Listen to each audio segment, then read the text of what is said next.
Good day everyone, I am Vanessa de la Cruz and now I'm going to discuss about dealing with verbal communication and I'm gonna show you 5 scenarios on how to use telephone communication and proper phone etiquette. What is verbal communication? Verbal communication refers to the production of a spoken language to send an intentional message to a listener. What is telephone communication? Telephone communication is the transmission of speech over a distance either by electric signals propagated along conductors or by radio signals, a type of telecommunication. Telephone communication permits conversations to be carried on between people separated by almost any distance. What is the importance of telephone communication in a workplace? An efficient business telephone system streamlines good communication between organization and customers. The telephone offers a faster interaction than email, is more personal and easy and quick to use. Keeping ahead of your competitors means providing a better customer experience. What is phone etiquette? Phone etiquette is the way you use to represent yourself and your business to customers via telephone communication. This includes the way you greet a customer, your body language, tone of voice, work choice, listening skills, and how you choose a call. So these are the 10 phone etiquettes. 1. Answer the call within 2 to 3 rings. 2. Immediately introduce yourself. 3. Speak clearly. 4. Actively listen. 5. Use proper language. 6. Remain cheerful. 7. Ask before putting someone on hold or transferring a call. 8. Be honest if you don't know the answer. 9. Be mindful of your volume. 10. Check for and respond to voicemails. Answer a call within 2 to 3 rings. As long as you're alert and at your phone at all times, excluding breaks, this rule should be fairly simple to follow. However, responding within 2 to 3 rings is recommended in order to give yourself enough time to get in the zone and prepare for the call. Immediately introduce yourself. Practice answer the phone with, "Hi, this is your first name from your company. How can I help you?" Your customer will be met with warmth, which will encourage a positive start to your call. Speak clearly. You always want to speak as clearly as possible. Project your voice without shouting. You want to be heard and avoid having to repeat yourself. A strong, confident voice can make customer trust you. Actively listen. Actively listening means hearing everything they have to say and basing your response off of their comments, rather than using a prescribed script. This proves to your customers that you're present and are emphatic to their inconveniences. Use proper language. Always be mindful and respectful when on the phone or telephone. You never know what customers might be offended by something you say, so it's best to use formal language. Remain cheerful. Always remain positive and friendly, especially in the face of negativity. Your optimistic outlook may be enough to turn a failing phone call right around.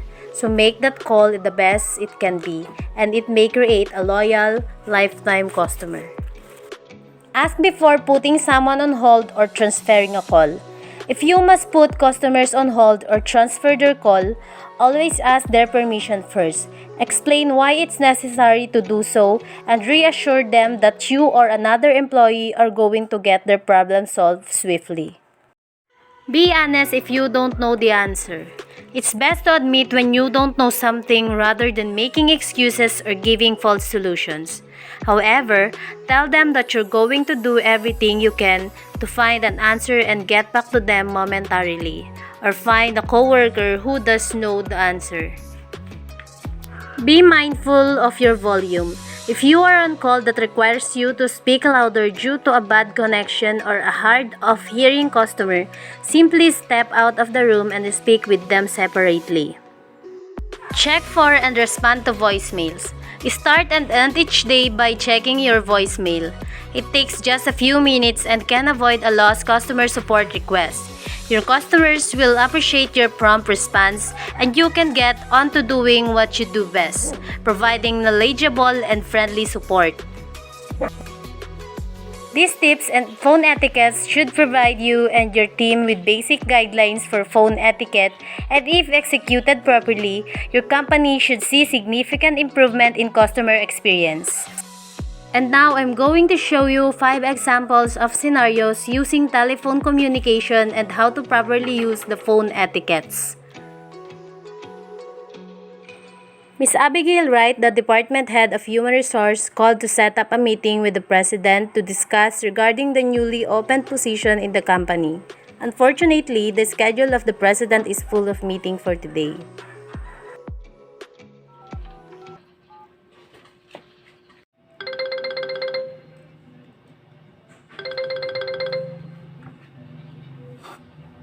Good morning, this is Vanessa speaking. How may I help you? Good morning. I'd like to talk to Mrs. Smith, please. Who's calling, please? Oh, this is Abigail Wright, the department head of Human Resource. Thank you, Miss Wright, but I am afraid that Mrs. Smith is in meeting all day. Would you like to leave a message? I'm concerning to have a meeting with the president to discuss regarding newly opened position in the company. By the way, could you please have him return my call at his earlier convenience? Of course, that will be a problem. Is there anything else I could help you with, ma'am? That would be all. Thank you for your time. The pleasure is all mine, ma'am. Have a good day. The Chief Operations Officer of AZM Housing called, but the President instructed you to screen all the calls without telling you the reason.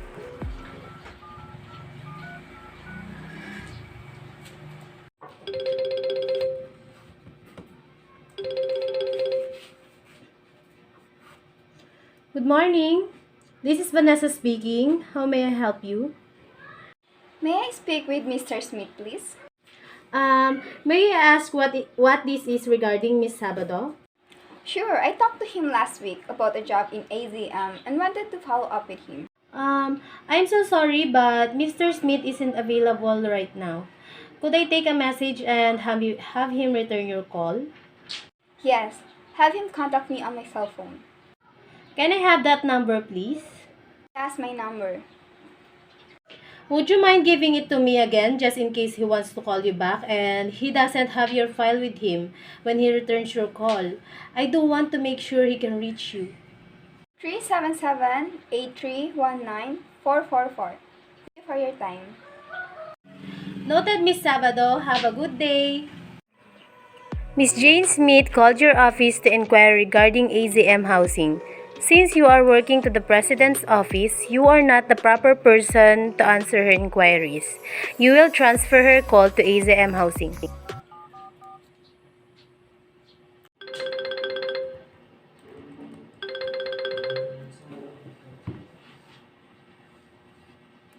Hey, AZM Group of Companies, Vanessa speaking. How may I help you? Good day, Miss Vanessa. I'd like to inquire regarding AZM Housing. Can I ask who's calling, please? Oh, this is Jane Smith. Thank you for calling AZM Group, ma'am, but I need to transfer your call to Housing Department so that they can properly assist you. May I do so? Sure, please. Mrs. Smith, I am going to transfer you over to Miss Valen Carino in the Housing Department. Her direct number is 540-1212-774. In case you get disconnected, she will able to help you. Oh, sure. Okay, thank you so much. Hi, Miss Carino. I have Miss Jane Smith on the line and she wants to inquire about AZM Housing. Okay. Hello, Miss Smith. Miss Carino will help you now. Thank you for calling and have a good day, ma'am. The wife of the president called, but Mr. Ortiz is busy. You can take a message and Mr. Ortiz will be available in the next 30 minutes.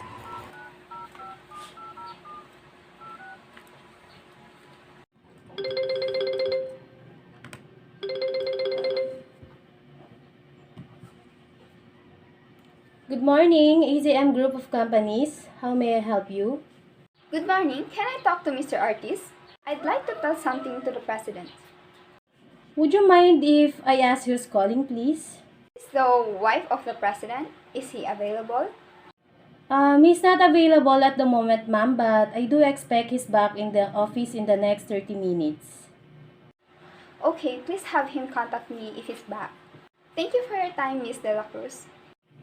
The pleasure is all mine, ma'am. Have a good day. Mr. Ortiz, the company president, instructed you to call the AZM bookstore to request a copy of the newly acquired books 2021.